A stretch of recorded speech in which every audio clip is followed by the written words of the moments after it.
I am Anil Kumar. Welcome to my series on calculus. We'll begin with limits. Here are two brilliant questions where we are trying to find limit as x approaches positive infinity or x approaches negative infinity. Two very similar questions with different answers. Let us see why and how. Well, in case you want to follow me on my website, it is globalmathinstitute.com.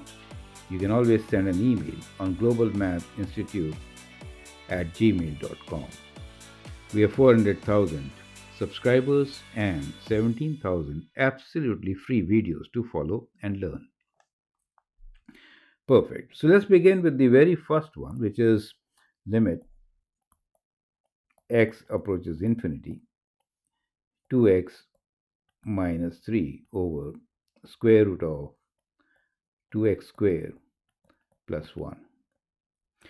Few things to understand, that is, whenever the limit is for positive or negative infinity, any number over infinity will be 0. So that is one criteria. Second is, what is square root of x squared? It is equal to absolute value of x, okay? And absolute value of x is x when x is greater than equal to 0, but it is minus x when x is less than 0. So these are few small things which you need to remember to get correct answer. Okay, so let's begin by factoring out x in the numerator. So we have this x outside now, so we get 2 minus 3 over x. In the denominator, we'll factor out x squared. So we get 2 plus 1 over x squared, correct?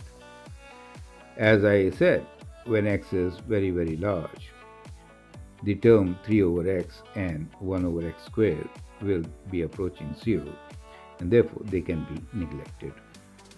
So for this particular case, what do we have is, as the limit x approaches infinity, we can take them all together at one time also. So I'll just keep them all together now. Okay. And this becomes absolute value of x, and within the radical sign, we have got 2 plus 1 over x squared. Makes sense. Now, as x approaches infinity, 3 over x will be 0, as I've been saying.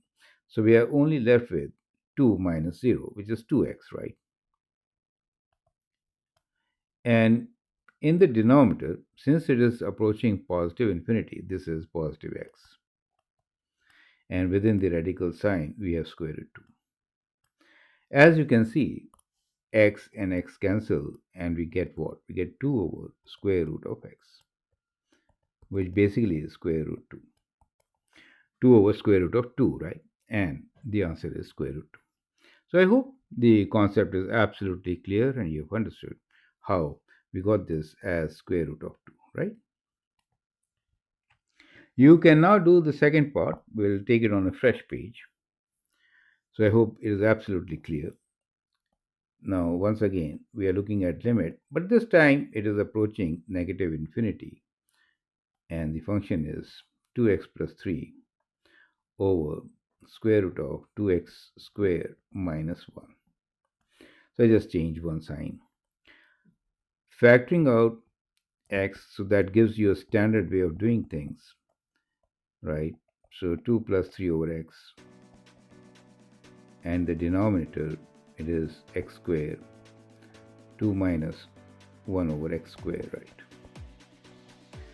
So we could rewrite this as equal to limit x approaches negative infinity, x times 2 over 2 plus 3 over x, an absolute value of x. This was square root, correct? And within square root, you have 2 minus 1 over x squared. As x approaches negative infinity, 3 over x approaches 0, right? So we are left with x times 2. And here, absolute value approaches negative x. This is a critical part, right? And within radical, we still have square root 2, as we had last time. However, you can see now that instead of positive, we have negative 2 over square root 2 as our answer, which gives us negative square root 2. Now, to our subscribers, I would like you to answer this question. Can a function have two horizontal asymptotes?